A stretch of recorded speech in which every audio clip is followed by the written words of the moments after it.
So just like my last video, I used the mud slinger inside the chain guard. You just spray it on. Let it sit for 15 minutes. And then I also used a chain lube from AMSOIL. The directions is you just spray this on, let it sit for 15 minutes before you use it. It's very simple. All I do is just spray each side of the chain, get a nice coat.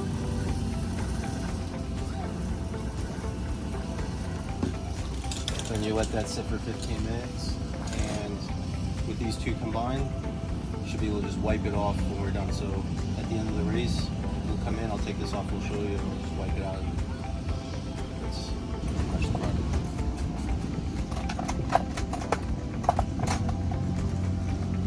Alright, so we finished our race, and you can see very little spin off from the chain lube that AMSOIL has.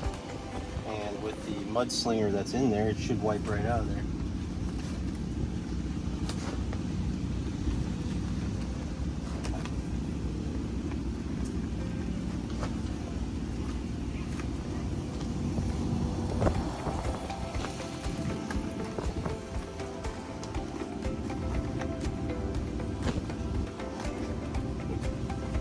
Done, clean. Something else about the product.